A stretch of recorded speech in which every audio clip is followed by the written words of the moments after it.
Hey guys, in today's video we're going to be doing something a little bit different, and that thing we're going to be doing is learning a fast-paced mode of chess, or most commonly called a variant, and this variant is called 3-check. And 3-check is just super fun, super fast-paced, super destructive. It's everything you want in a chess battle. It's very exciting. It's not like classical chess that you have to wait for until the end game or the middle game for all the excitingness to happen.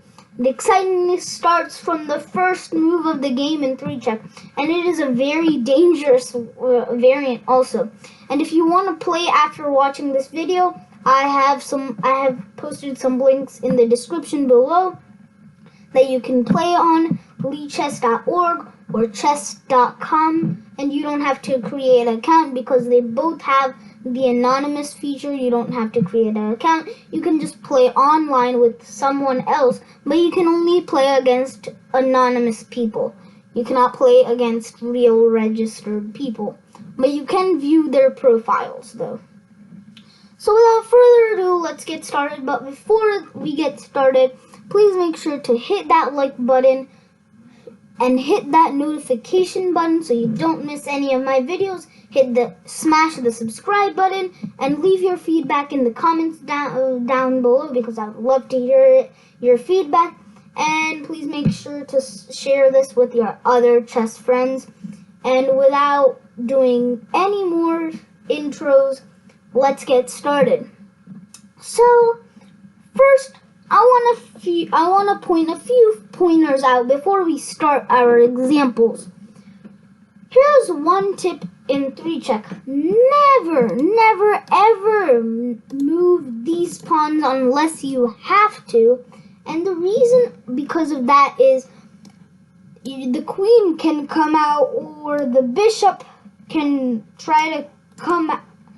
The queen can try to come out, or the bishop can, and same goes for black. The queen can go here, or the bishop, and they attack your king's safety. These two pawns are the king's safety. And if I do it on white side, then again you can see it forms a kind of like a diamond or a square. If you look at it like kind of sideways, at a 16-degree angle. But anyways, this is what happens if you move your D or F pawns. It can cause a lot of weaknesses, and you will be checked. And the rules of 3-check is whoever checks the opponent 3 times or gives a checkmate wins, and you do not want to repeatedly get checked, or that's called consecutive check.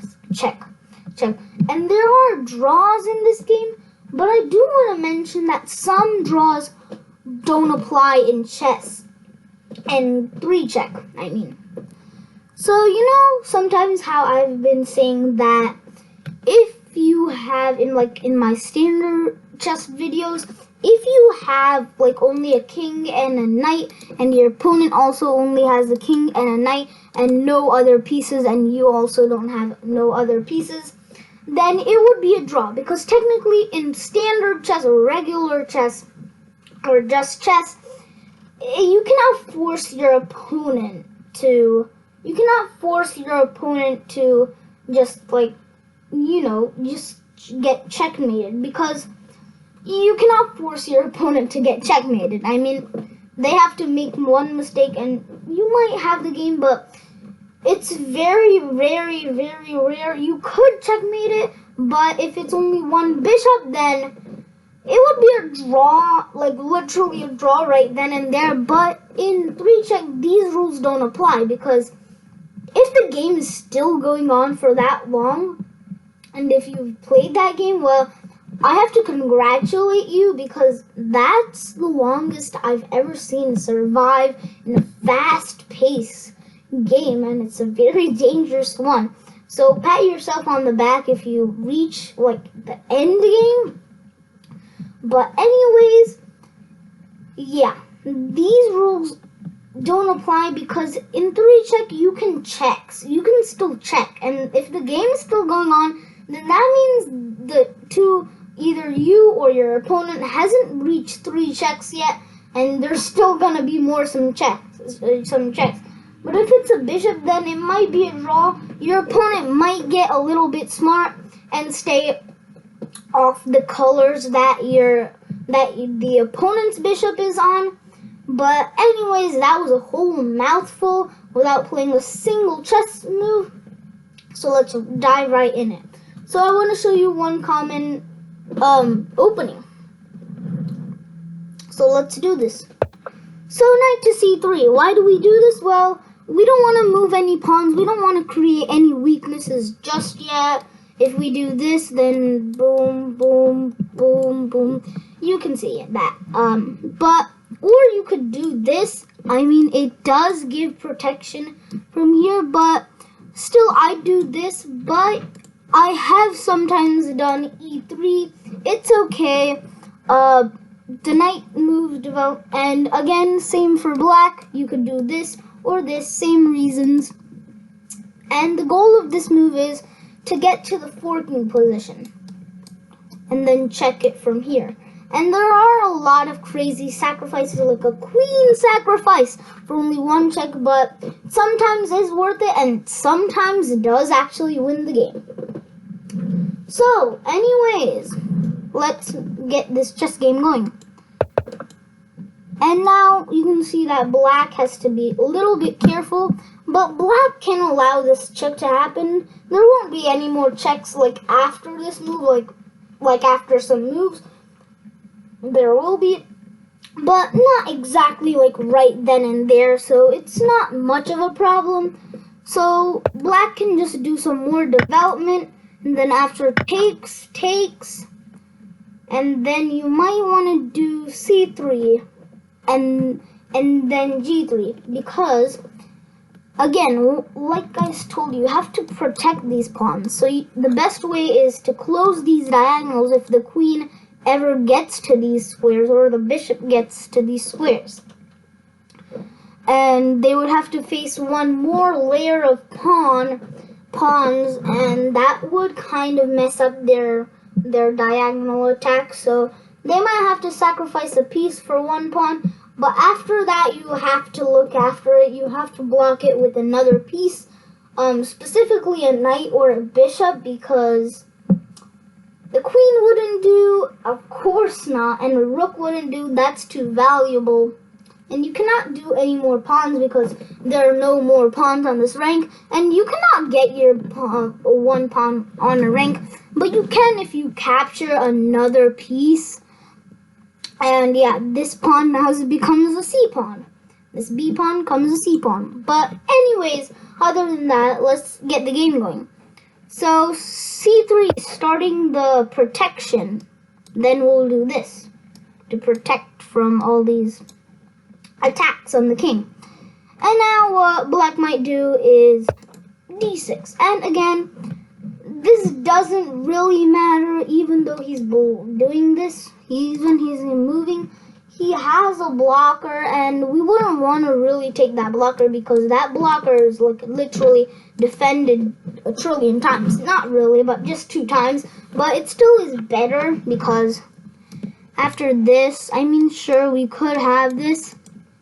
But anyways, let's move on. So again, continuing on with our protection. And now we might do bishop f5, and now we do this, and now he's gonna castle. Boom. Okay, but we have to think something carefully.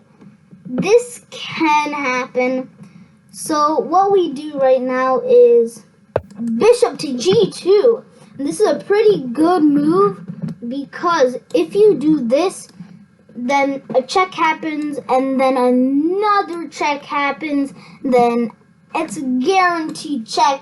If he blocks or anything, you just take the thing that's blocking him, or you just go right next to the king, and you win the game right then and there.